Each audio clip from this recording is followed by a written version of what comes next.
Okay, recording. Alright, so I'm going to show why, this is audio conspiracy, mind you, why the auro3d is really a bit of a scam, along with Dolby DSU, DDS, Neural X.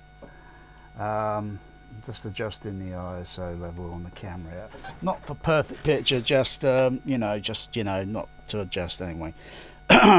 Anyway, so I got the camera rigged up with several leads, so going through the audio mixer. So I've got microphone here, so it's picking up my audio modulation, as well as it's going to pick up a bit of the in-room as well, only on a single mono, because it's only a single feed, and I'm using panning pots and such. I've got another lead that's connected to my other SDDS decoder. This one I usually use to monitor the left center, right center, even though I would rather rewire it on the, which I did years ago, but I don't want to rewire it because it's so hot to do it behind that rack, and so anyway, so it doesn't matter, as long as the system works, that's okay. Mostly down here I've got the on left and right channel I've got, let's see if I bring up the ISO a little bit, it's a little bit too dark. Let's crank that up, that's better. So on the left and then on the right I've got my height 1. On the left center, right center is height number 3. And that sounds confusing, because I just simply ran out of inputs, outputs, and all this jazz. So the output on height number 2 is just going right out and then straight over into the amplifiers. So that's going down, going into the and then straight off to the amplifiers. Height 1. Try and clean that a little bit, it's a little bit dusty. Maybe if I shield my hand, but there's speakers up there which are very difficult to see, because I just use the use a tissue. It's okay, let's give that a little wipe. Marginally around, but anyway, oh yeah, you can see one there, and then one over here and one over here, so they're 3. 1, 2, 3 at the top, and then in the middle there's 1, 2, 3, and then at the back, which is very difficult to see unless I crank up the other level setting. There we go. So there's the other speaker up there, and then there, and then the other one's way over. You get the idea. Oh yeah, so you can see his hair a little bit more better now because I adjust the other level on the camera. Anyway, I use 9 overhead in a way, so let's just turn that adjusting level down. I'm going to mount the camera back on the tripod. Right, so without further ado, like I say, all these upmixers or matrix decoders, I'm sure a lot of people ever remember the the Dolby PL2Z, which came around, I don't know which year it came around, maybe 2007, 2008, along with an Odyssey, because there were two sort of like competing sort of things, Everyone wants to get a piece of the action, a piece of the surround action, make their stocks shares go astronomical and all that, and then hoping that people don't catch on that this is a bit of a scam, isn't it? Okay, so you had Odyssey, I think it was wide. I'm not sure if it did Odyssey wide and height as well, but I've got an Onkyo AVR that I got cheap years ago, which had PL2Z, as well as it can do PL2X and so forth, as well as other Onkios that have PL2X only, Denon, Marantz or such. The other Marantz I got the SR12, the SR6012. That was my earliest kind of newish into this, you know, whatever. And then I got the Denon, the 8500, which is a bit of a lemon. In any case, so I'm going to play some sound. The sound that you're going to hear coming into the recording will be coming direct from the other processor, which should be over here. At present, if I use you always got to use this stupid remote control to adjust some functions. So yeah, I've got to try not to aim it there when I should be aiming it the other way. There we go. So it's on Odyssey 3D, Aurora, or whatever they want to call it. So you go into the audio menu. I didn't know this. I only stumbled on. I mean, I knew of the DTSX, the Dolby DSU. You know, you go into this part of the menu, and then activate there, and boom, you get a few adjustments, just like the Limax, you know. And at the moment, the thing is set to automatic 3D strength. 3D strength. It's on 1 at the moment, which there's not a whole lot going through. Now I'm going to turn it up. Now this, to me, when I was adjusting it last night, I thought, wait a second. What the hell's the matter with you? This sounds familiar. Other people have birthdays. Why are we treating yours like a funeral? Sounds coming up there now. What the hell do you want? So if I go back to the remote. This is not about age. And you know it. It's about you flying a goddamn computer console. You can't hear it in real time while it's doing it until you stop and then press that and then exit. There's no audio. You know why? It kind of reminds me of a realistic or a Tandy sort of thing that came out during the 1980s. Gosh, it was like an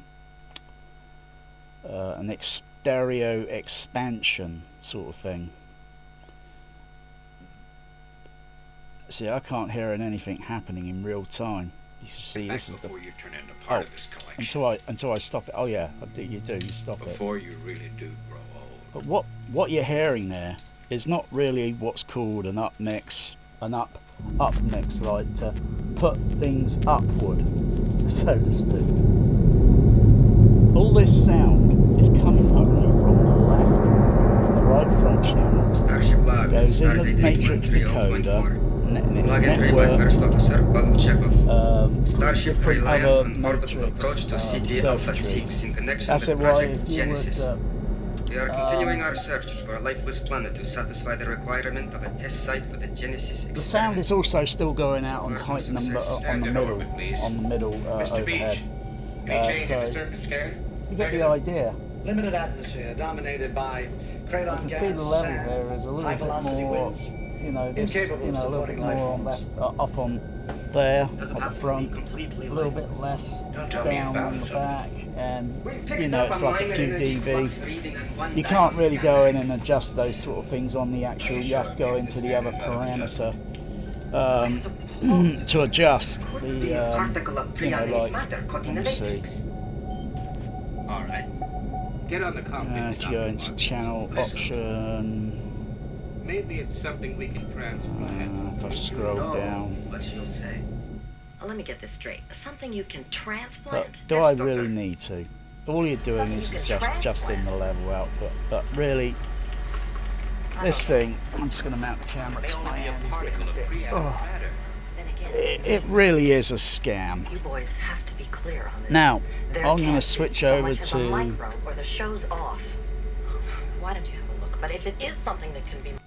I'll just play this scene up again. Switch over to DSU. I'll show you the level. Starship log, stardate 8130. The levels look a little bit more flat, Entry by first officer, check off. you know, because of the way of the matrix. But you can still hear that crosstalk, only the crosstalk is a little bit less. Now if I went into the auro and adjusted that, what's called a strength, and it sounds more like, to me, like a generic stereo width feature that to get one of these Behringers. I've got two of them up and running. This was something else. Maybe actually connected onto this stereo front backlight,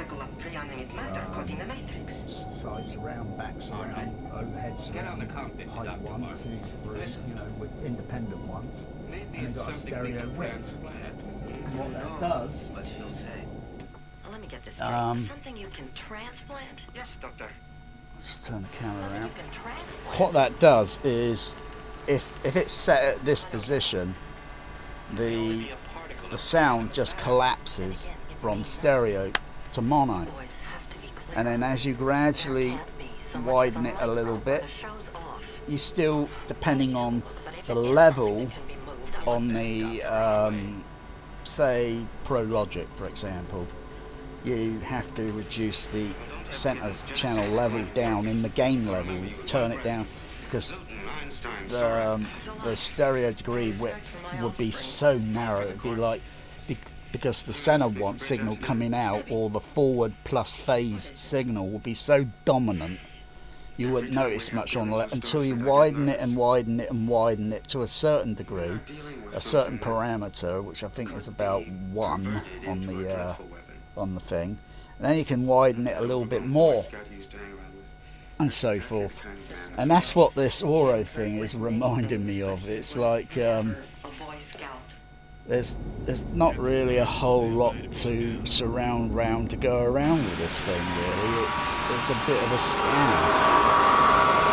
I mean, you think anyone, to the masses, to the about roughly, well, the percentage might be 80% masses, they're going to think, and they're going to jealously defend this format, because they're supporters, just like you get with football team supporters and all that.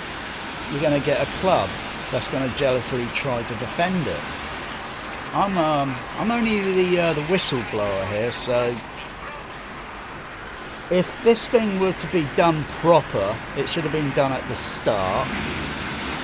And I'll go into a little bit more here, because I forget which year Auro came out, and frankly, my dear, I didn't even know anything about Auro Galaxy Studios that have been around for a few years. I don't know nothing about that. Oh, sure, I've heard of Skywalker Sound and all the other studios, Glen, Todio, Goldwyn Studio, Sony Pictures, Paramount, Technica. I've heard all that. I've heard about all those studios. And I'm thinking back to about 2004 or 2005.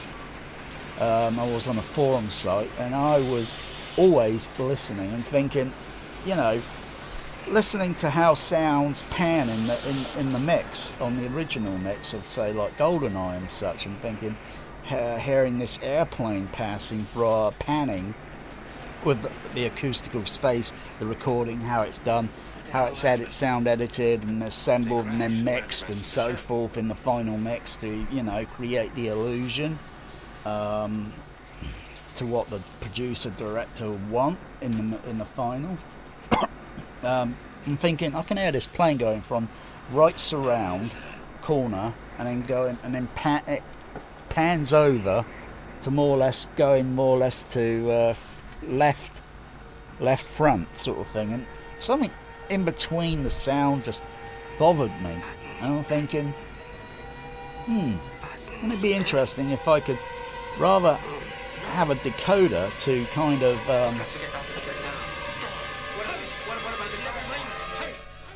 I'll just fade down a little bit of the what's it, even though I can still hear it.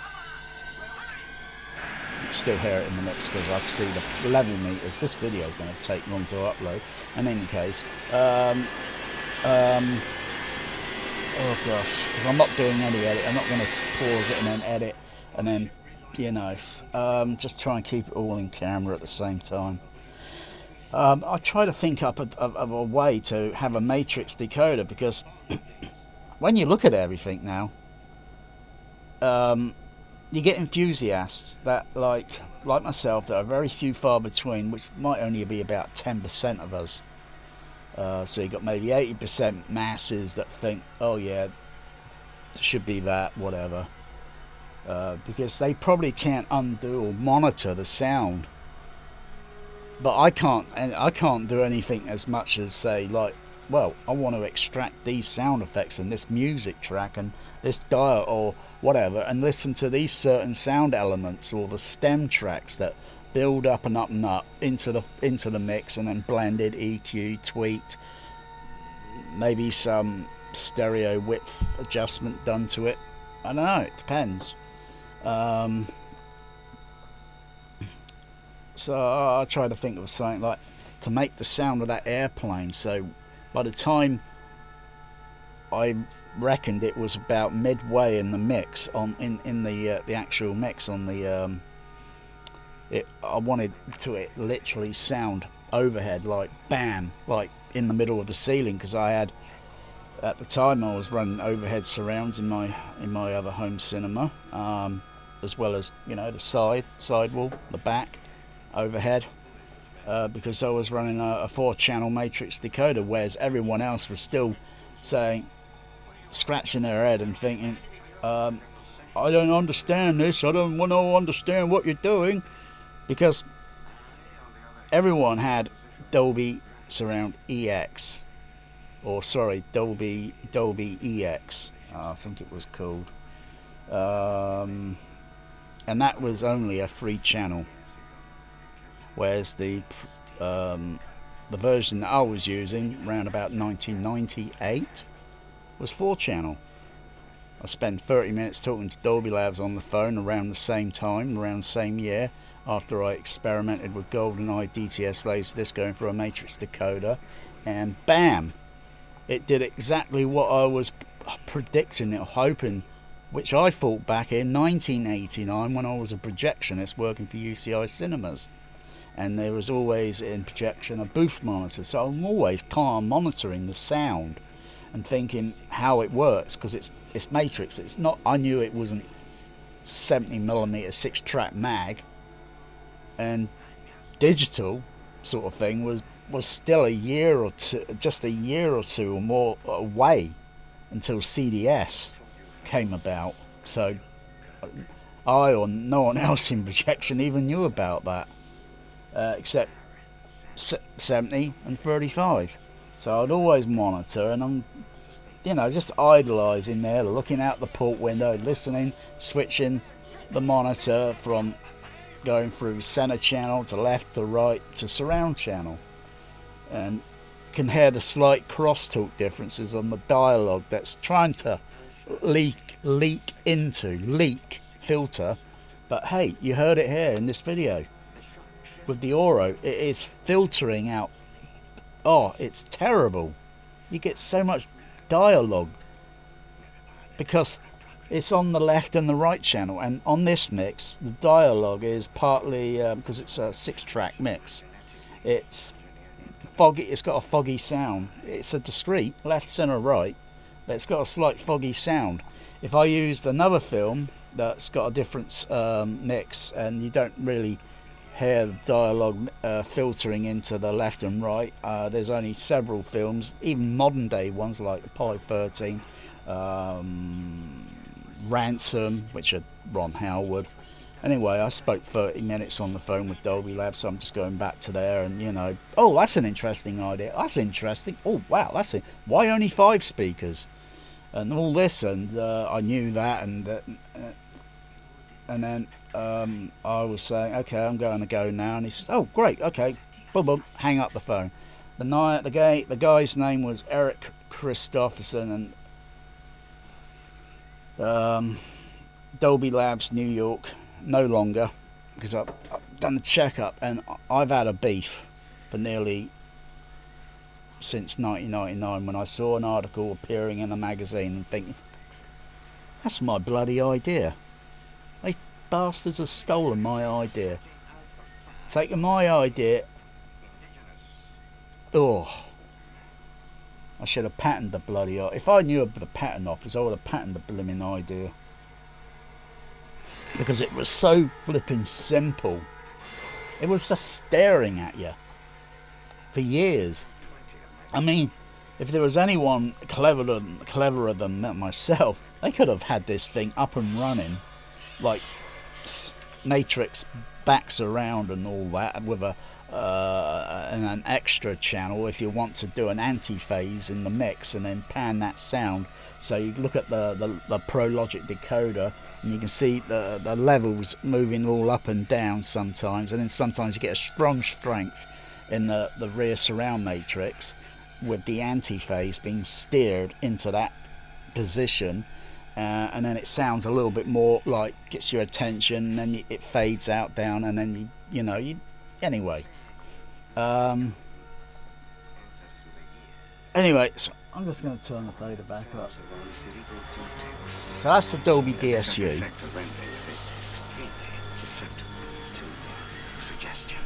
Go over to flip the what's it around. This is going to. I'm going to wrap this up in a sec, because I think basically now you've all got the idea on how this thing works. I'll go to Neural Rex.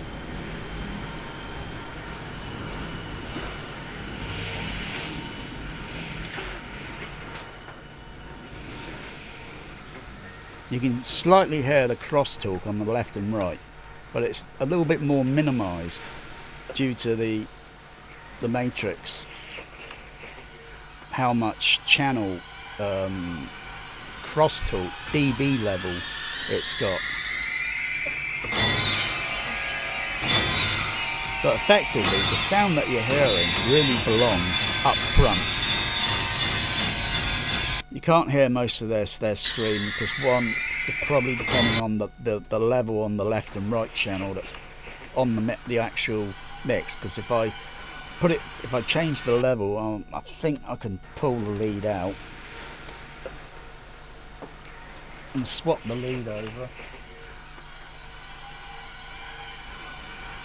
So I'll pull the lead out.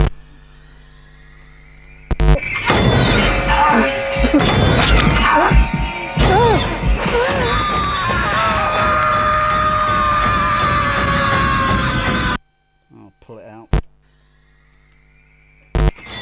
back into the other one.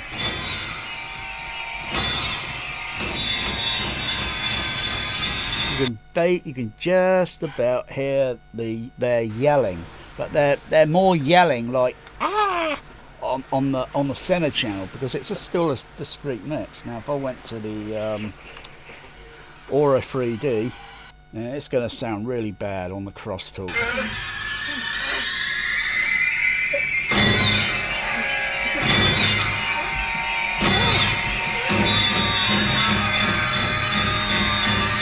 Give it a bit more of the ah. But when you're playing the rest of the system, I'll mute that. When you play the rest of the system coming from the front, what you're going to get here, the phenomena is audio masking. So to most 80% of the masses, you're going to think you're hearing something that's been remixed from the front, the side surround, and the back surround. No, you're not. It's a scam. It's only because if that decoder is mostly decoding from the front, left and right, and it's passing through a matrix, Really, if it would have been done the other way, like have a matrix decoder for the front, a matrix decoder for the side surround and the back surround. So if you're running 5.1 and want to create an EX at the back, a center back surround, or it's better with the PL2X actually, because it gives it a stereo pan sort of thing, whereas the EX is only giving it a mono sort of signal panning. And the way the PL2X works, when you switch it on with a 5.1 mix, it expands the stereo surround, because the configuration kind of should have been the original surround configuration in cinemas. I'm just going to let this play, but turn the fader down a little bit. Not quite domesticated. Not quite domesticated. The original configuration would be the speakers going along the side wall and partly on the back wall, or on the back wall, and that would be called what would be a left half and a right half surround, particularly for 70mm use, depending on the format. If it's format 40, you get mono discrete surround. Format 42, mono discrete surround. Format 43, split stereo surround. So you're going to get the sound moving over to this way, over to that way. Sometimes you get a sound that's in between, which is the center phantom, which kind of bothered me during 1989 when seeing 70mm Indiana Jones in 70mm cinemas and THX.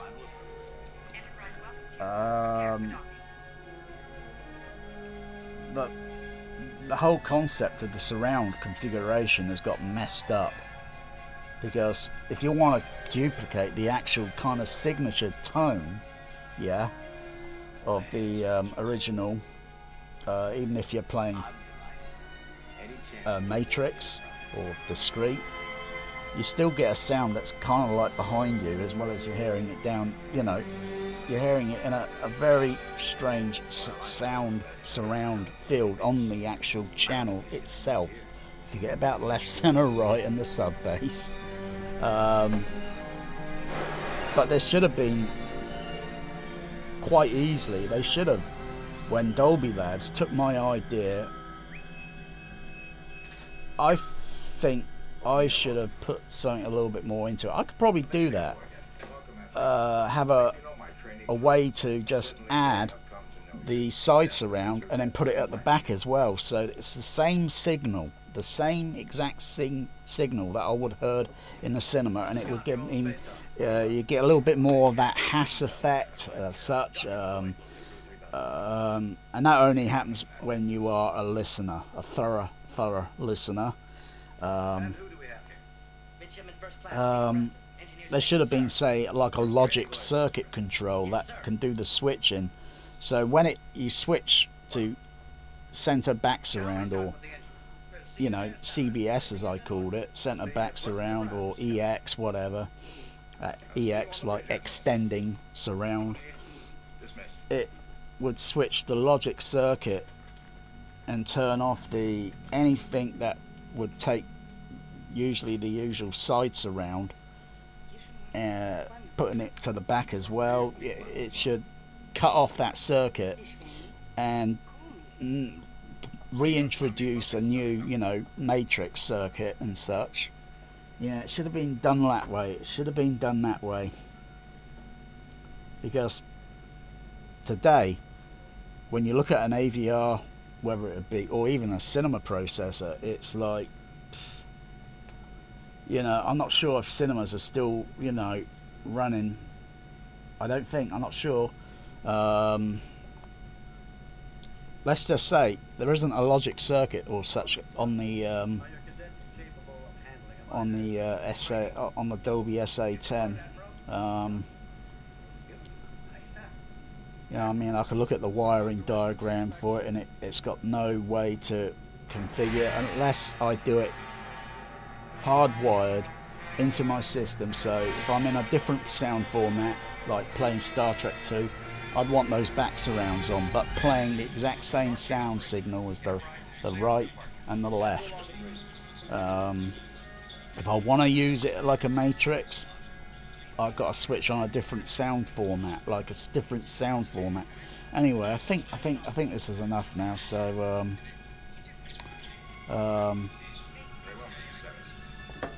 so I think you got the idea where this sound is coming from, and it's a bit of a shame on the Auro, or you could say maybe a bit of shame on Dolby Labs, because if you use a 424 matrix signal, use the Dolby PL2X, guess what? It's only taking the sound, of course, from the left and right, which is normal. It still does the center. There's not a whole much difference going along the left, center, right, but it adds a side surround that is in stereo and a back surround, depending on if you activate it on the AVR. If you want the back surrounds turned on, you can switch them on or off. But when you're running it all, you're just generally sometimes getting a little bit of crosstalk, but you're getting a fake stereo surround, which is not the original what you would have heard in the cinema, much less on the dubbing theatre. So it's yeah, can't switch to auro3d because that doesn't that is deactivated. It doesn't work on this thing. So I'll just go to another. Space Station Regular 1. Turn the fader Come on. in. Dr. Marcus, please respond. That crosstalk is just painful to my This is ears. Enterprise call.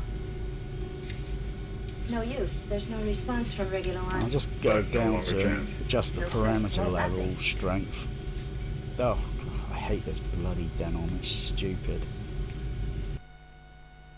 I'm going to turn it down to about a 10. They're unwilling to respond. How far? 12 hours, 43 minutes, present speed. I don't like the sound of that. Let's have a look at the... just before my video time runs out. They're unable to Only got a few minutes They're left. unwilling to respond. So I've got to go really fast here. 12 hours, 43 minutes, present speed. I'll turn that back up. I'll switch it from large to movie mode. What's it sound like? Because it's just an it's only an effects. Give up Genesis, she said. What in God's name does it mean? I don't notice any bloody difference apart from that crosstalk that's sticking out like a sore thumb. How far? 12 hours, 43 minutes, present speed. Fucking hell. So these bloody AVRs today. Speech. Oh, what's that do? Give it up to who? Oh. It might help my... Sounds like it's going through some sort of some sort of digital phase, digital delay. Give up Genesis, she said. I can just slightly hear it, but it's so. They're unable to respond. They're unwilling to respond. How far? So 12 hours, 43 went minutes, back present to speed. say like Neural X.